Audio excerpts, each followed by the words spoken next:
도시설계학교 25주년을 기념해서 도시설계 분야에서 탁월한 활동들을 하고 계시는 선배님들을 모시고 도시설계 태동과 발전 과정들을 듣는 자리로 마련한 토크 콘서트가 되겠습니다. 오늘 특별히 모신 서울대 양윤조 교수님 자리해 주셨고요. 다음으로 DA그룹의 양승호 사장님 참석해 주셨습니다. 그다음에 도시디자인 공장의 장대원 대표님 참석해 주셨습니다. 자, 오늘 2부에서는 70년대와 80년대 태동기에 있었던 여러 가지 프로젝트들, 이런 얘기들을 좀 현장감 있게 들어보고, 그다음에 서울대학교 환경대학원의 환경계획 연구소의 어떤 일들을 한번 들어보는 자리로 마련했습니다.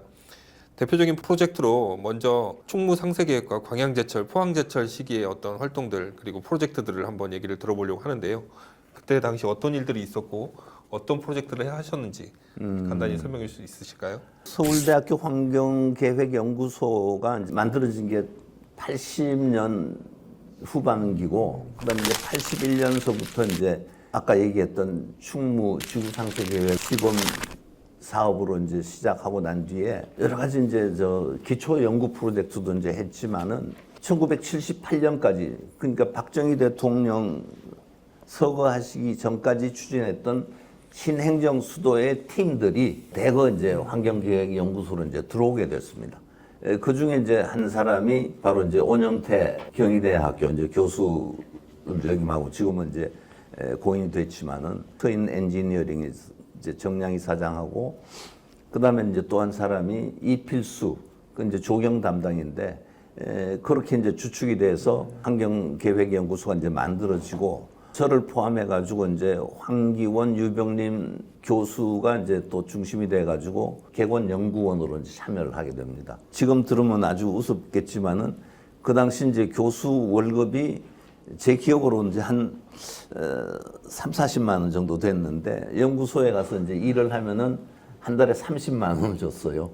그래서 이제 그 돈 받아가지고 이제 뭐 술도 먹고, 이제 뭐 지금 생각해 보면은 그렇게 조금 돈을 받고 일은 굉장히 열심히 하고 그렇게까지 하면서 만들어진 게 바로 이제 지금의 테헤란로 도시설계, 잠실지구 도시설계, 가락지구 도시설계, 제가 이제 바톤을 이어받아가지고 한 게 율곡로, 대학로 도시설계까지 그렇게 이제 쭉 진행이 되면서, 동시에 이제 같이 일을 하게 된 게 광양제철소가 그때 이제 막 만들어지기 시작했어요.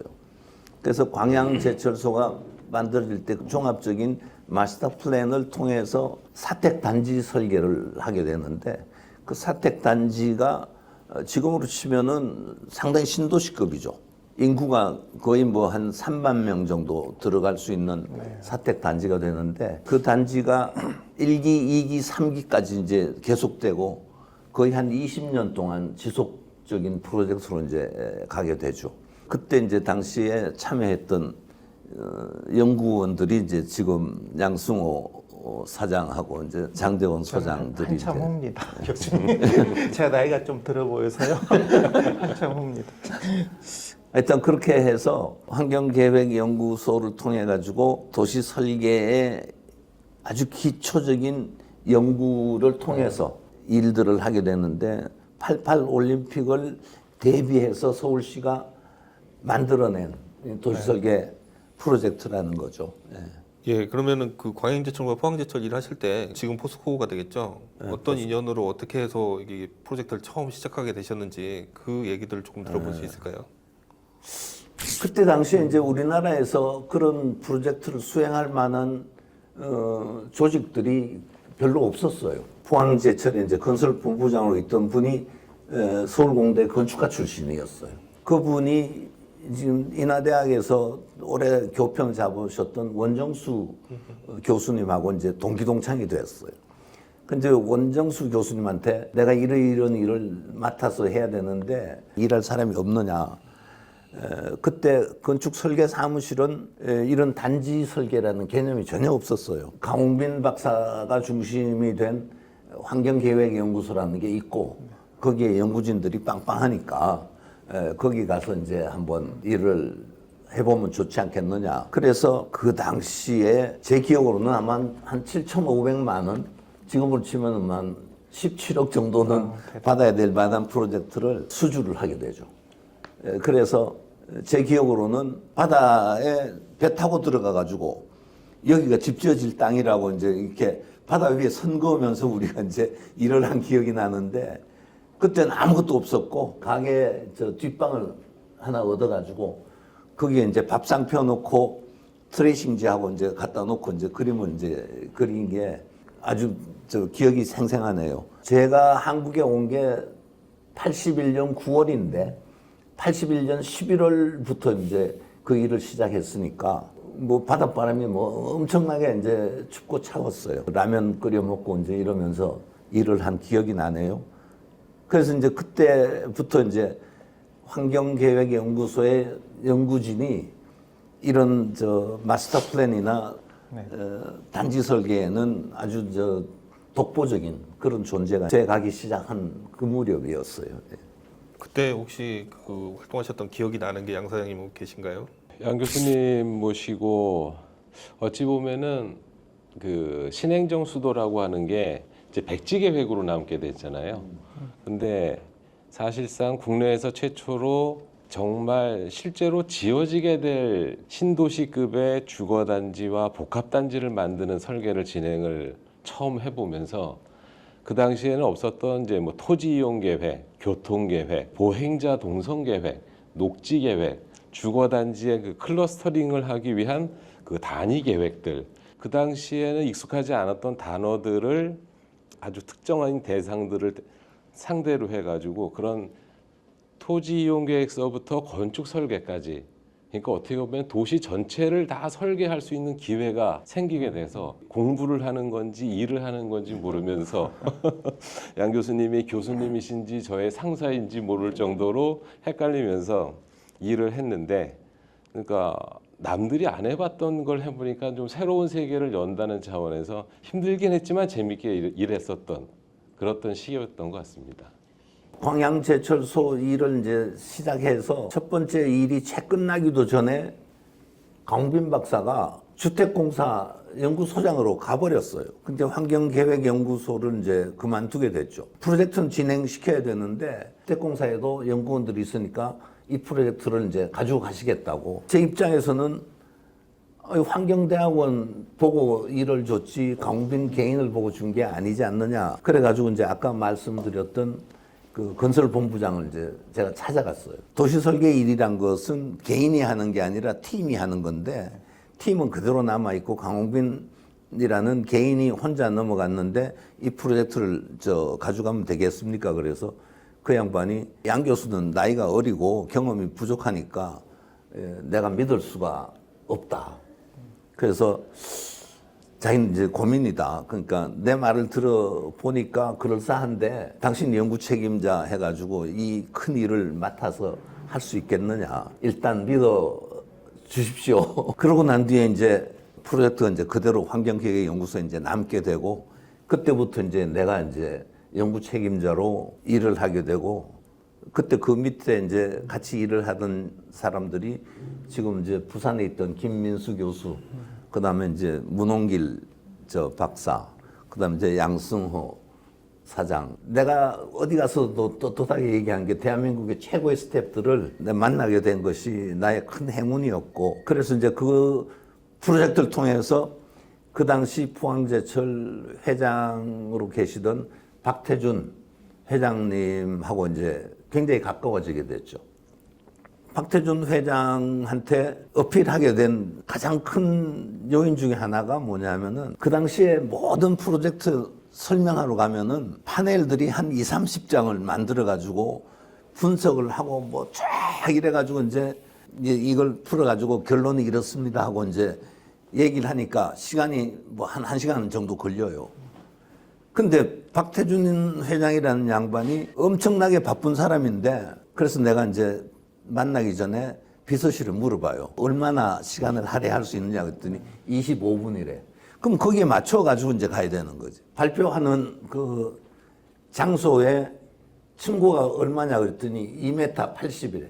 그래서 이제 2m 50짜리 그 도면을 큰 걸 한 장 딱 그려가지고 왔어요. 회장님, 제가 연구해가지고 나온 게 이런 거고 여기는 이렇고 이런 게 만들어질 겁니다. 그러니까 이 양반이 생전 처음 그런 브리핑을 받아본 거예요. 그래가지고 이게 진짜인지 거짓말인지 그래가지고 숫자를 자꾸 묻더라고요. 이건 몇 세대냐, 뭐 이거는 몇 톤이냐, 뭐. 아니 근데 제가 이제 그걸 다 기억을 못 하니까 그 대충 이제 뭐 끼워 맞춰 가지고 4,200톤입니다. 그러면 진짜 4,160톤이 진짜인데 그 정도로 이제 근접하게 갖다 맞힌 게 운이 너무 좋았던 거죠. 그래서 이제 이 양반이 이대로 지어. 실제 그대로 지어진 게 광양제철소의 지금 사택단지예요. 그 다음부터는 이 양반은 내가 하는 말이라 그러면 무조건 오케이예요. 사장, 부사장 뭐 이런 사람들 다 통과하고 회장한테만 브리핑해가지고 진행시키니까 그 당시에 이제 사장 하던 양반이 깐깐하기로 굉장히 유명한 양반이에요. 그 다음에 이제 상공부 장관으로 갔지만은 이 양반이 사장으로 있다가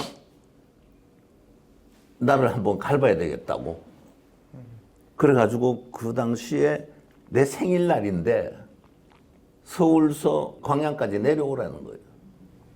그래서 이제 비행기표를 예약해가지고 이제 가려고 그랬더니 그날 눈이 엄청나게 오는 거예요. 아침부터 뭐 눈이 계속 오는 거예요. 야, 안 되겠다. 차로 가자. 그래가지고 이제 그 당시에 내가 아주 이제 다 떨어진 자동차가 한 대 있었는데 그 차에 이제 연구원들 다 싣고 이제 내려가는 거예요.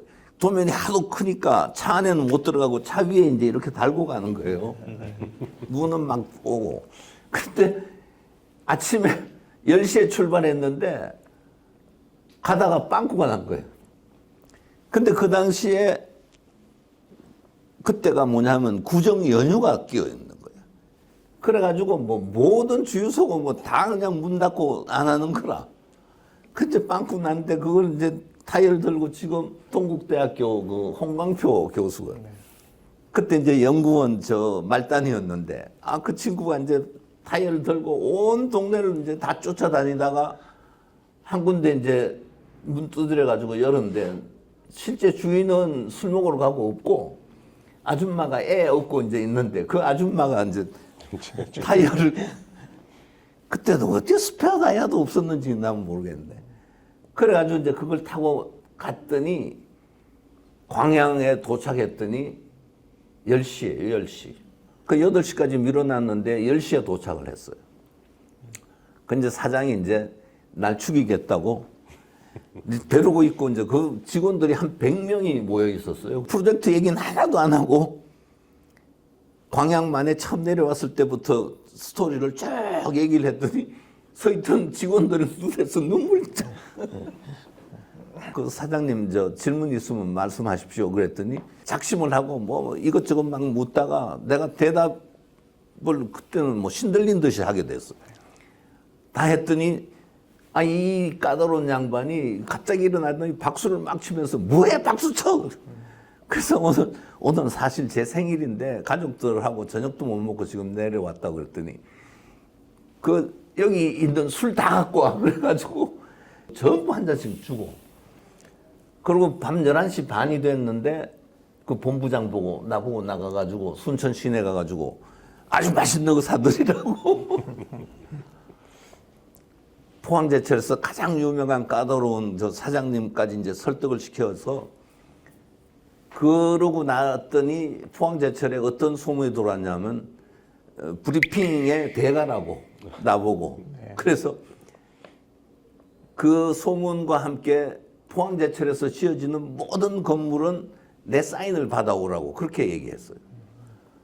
그래서 한때는 내 연구실 그 복도에 포항제철에서 내 결제 받으려고 사람들이 이제 와가지고 서 있어가지고 내가 이제 저 박태준 회장한테 이렇게 하시면 안 된다고. 내가 이제 직원도 아니고 저 결제 라인에 있는 사람도 아닌데 그건 하지 마시라고 했더니 아니 그래도 이제 해야 된다고.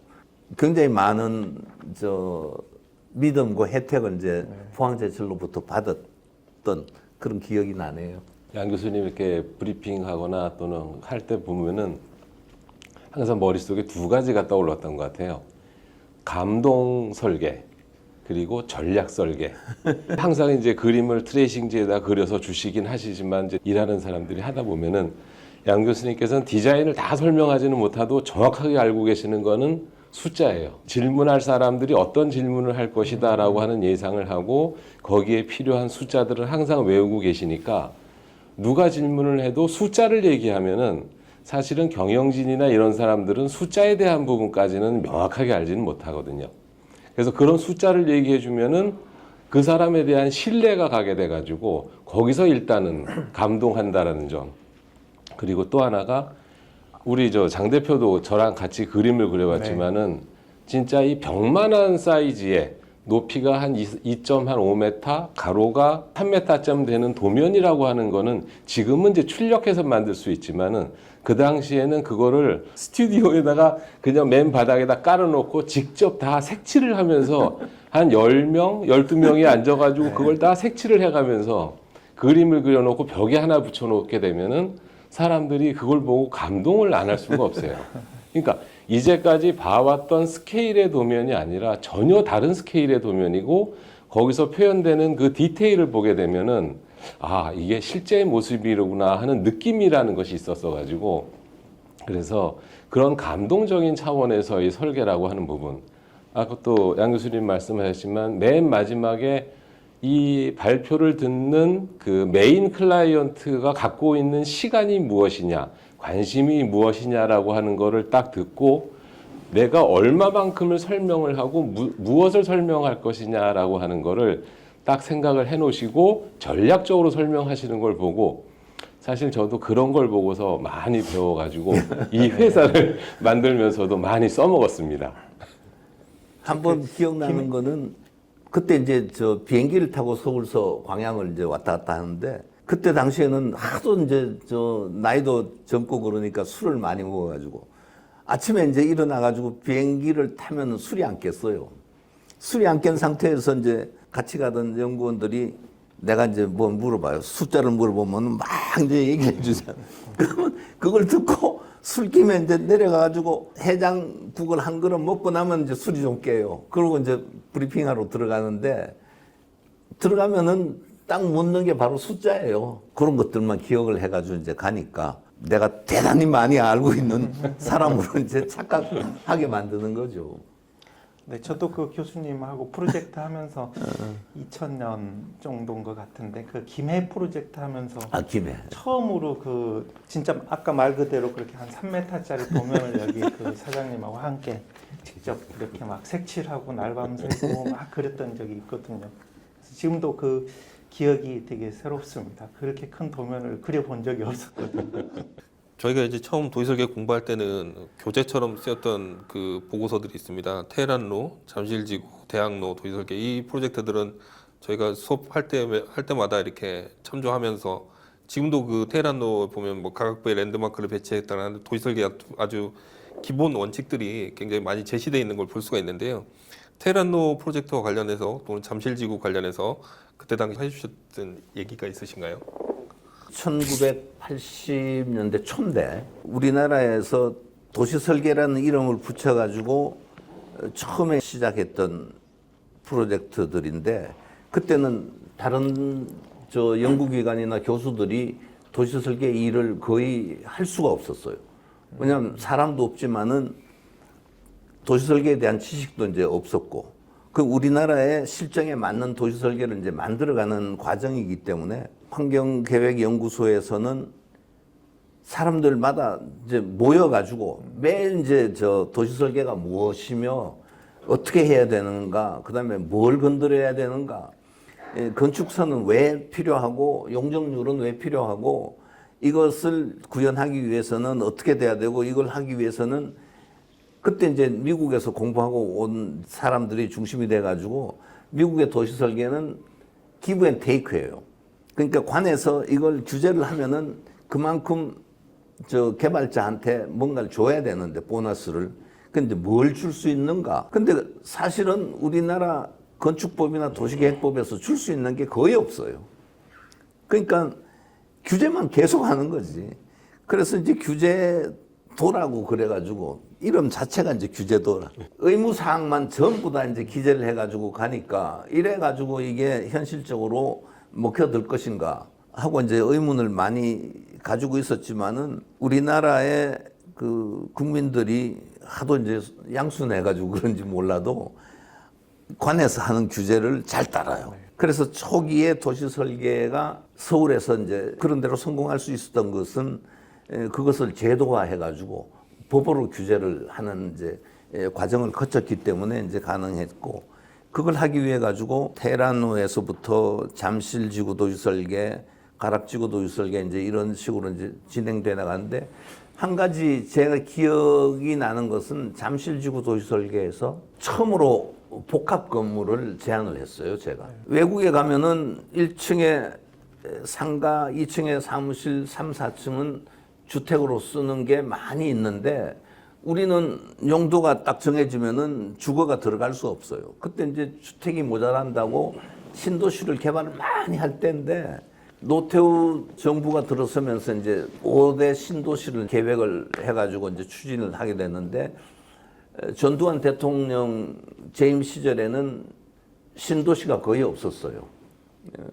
박정희 대통령이 신도시를 만든 거는 산업도시가 이제 주축이 돼가지고, 그때 여천공단 만들었지, 저는 울산공단 만들었죠, 창원공단 만들었지, 바늘공단 만들었지, 구미공단까지 5개 공단을 만들어서 신도시라고 이제 명명은 했지만은 그건 산업도시고, 그다음에 본격적으로 이제 신도시가 만들어진 게 노태우 대통령 때 와가지고 이제 일산 분당을 이제 출발로 해가지고 이제 신도시가 만들어지는데, 저는 그 당시에 신도시를 반대한 유일한 교수였어요. 그래서 이제 연판장을 들고 쫓아다녔는데, 나하고 같이 신도시를 반대한 사람은 원재무 교수 한 사람이고 나머지는 전부 외면을 하고 그랬던 시절인데, 저는 재개발을 이제 연구를 시작했고, 이전에 이제 바로 테헤란로 도시설계, 잠실지구 도시설계를 통해서 도대체 어떻게 하면은 개발을 좀 활성화시켜서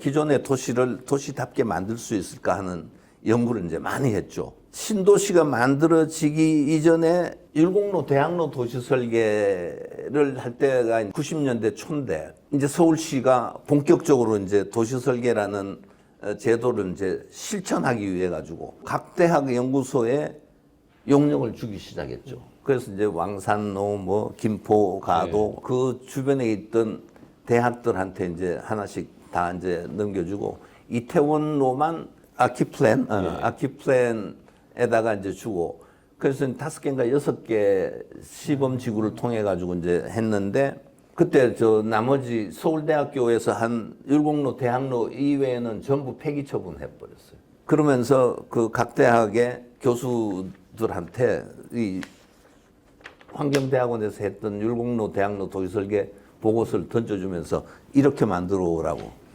근데 이렇게 만들어 오라는 게 그대로 뺏겨가지고 온 거예요.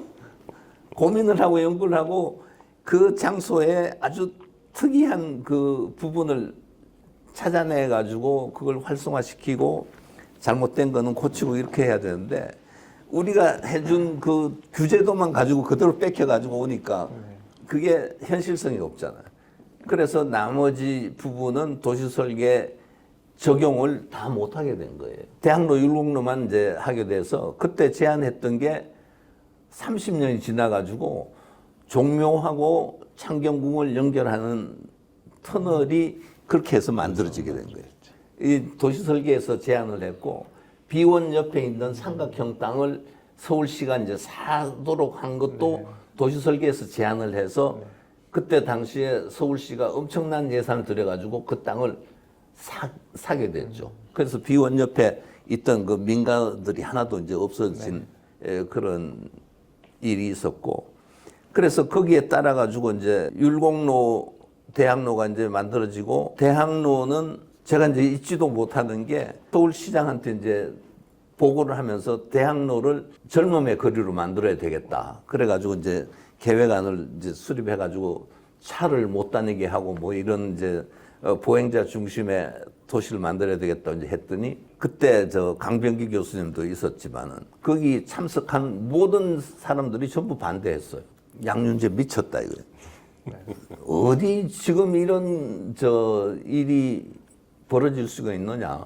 이제 그때 막 이제 자동차가 이제 뭐 마이카 시대에 이제 돌입한다 뭐 이러고 있을 때 자동차가 중심돼 가지고 막 움직여야 되는데 보행자 중심 도시라는 게 말이 안 된다고. 그래가지고 이제 나도 이제 실망을 해가지고 있었는데 어느 날 갑자기 밤 9시가 넘어가지고 서울시의 건설국장한테 전화가 왔어요. 양 교수 빨리 좀 만나자. 그래 갔더니 이 양반이 그 옛날에 얘기했던 대학로 지금 만들 수 있냐고. 그래서 무슨 일이냐고 그랬더니 그 당시에 이제 시장이 연보현 씨가 이제 시장이었는데 전두환 대통령이 2호선인가 4호선 그 테이프 커팅을 하러 이제 해화역으로 온다는 거예요. 그 해화역이 이제 대학로의 저 끝인데 그래서 대학로를 갖다 뭔가 뻔뻔하게 만들어 가지고 이제 자기가 보여주고 싶은 거예요, 대통령한테. 그래서 한 달 남겨놓고 나보고 그걸 만들어내라는 거예요. 대학로에다가 사무실을 얻었어요. 그래가지고 사람을 갖다 이제 막 거기 넣어가지고 24시간 동안 계속 일을 했죠. 근데 그 대학로를 도로를 하나 만들기 위해 가지고 회의를 해야 되는데 회의에 참석하는 사람들이 9명이에요. 그러니까 모든 각각의 부서의 사람들이 다 와야 돼. 그래가지고 여기서 이제 합의를 봐야지 공사를 하는 거예요. 그걸 이제 조율하는 게 나의 일이었어요. 5월 5일 날을 맞춰가지고 공사를 갖다 이제 한 달 만에 다 끝을 냈는데 지하철 준공식에 대통령이 안 온 거예요. 그때 이제 우리나라에서 최초로 칼라 아스팔트를 내가 이제 대학로에 깔게 됐는데 빨간색으로. 근데 원래는 5mm를 깔아야 되는데 그때 칼라 아스팔트 값이 굉장히 비싸가지고 2mm밖에 안 깔았나?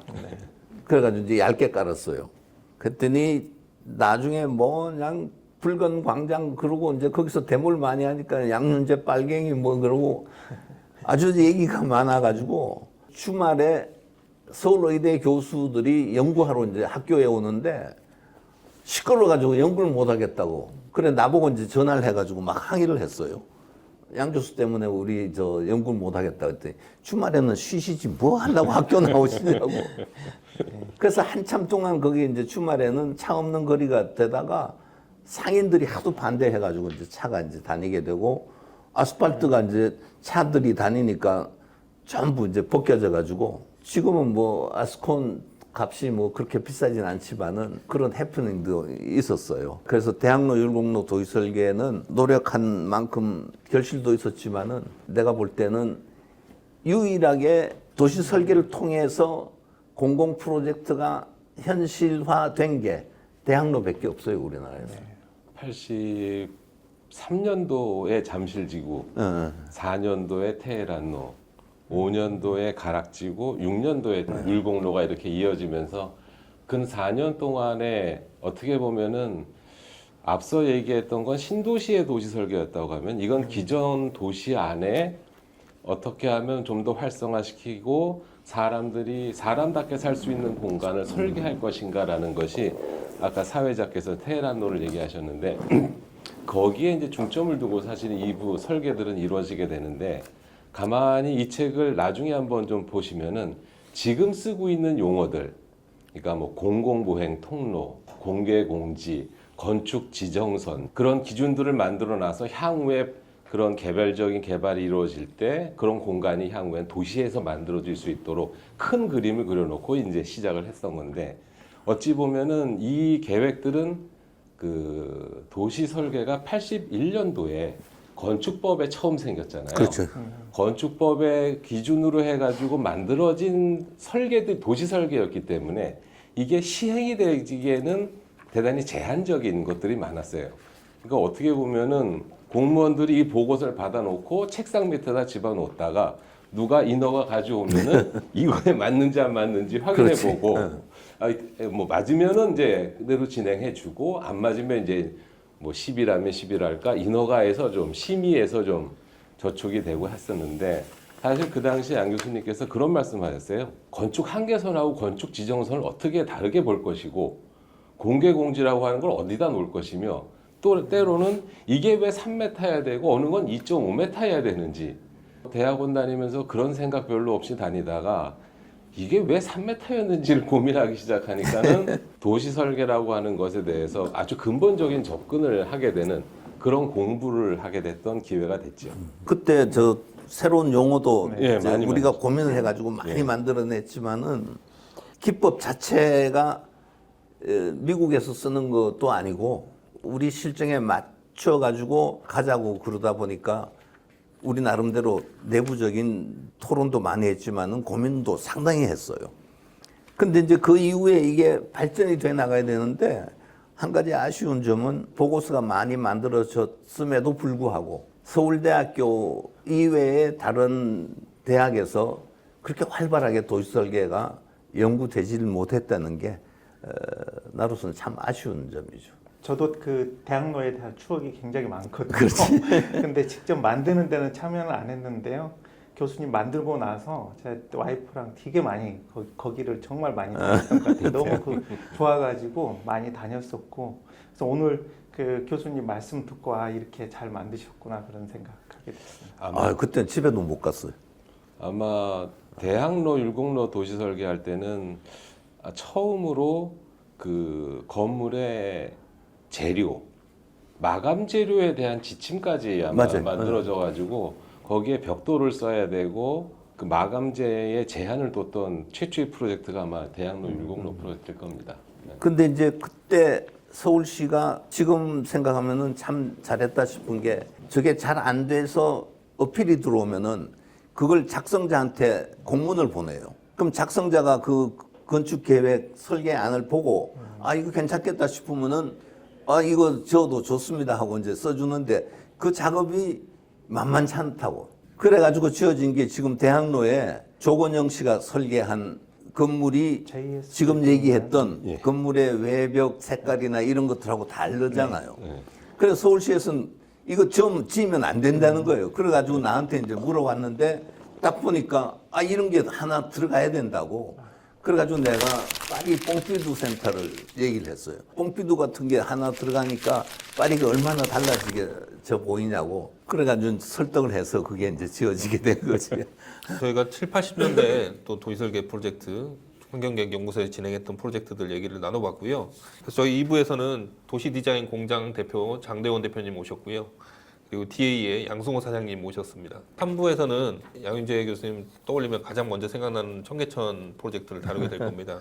서울의 도심의 교통 문제가 해결될 수 있지 않겠느냐 그래서 기존의 산업들을 다 조사를 해가지고 10년치에서 한 40여 개의 프로젝트를 모아놓은 시민들하고 저 관공서에 벽을 허문 사람이 바로 그 나는 신도시 난 계획 못한다 그랬더니 뭐 대형 건물의 1층은 전부 커피숍이나 뭐 다른 걸로 다 맡겨가지고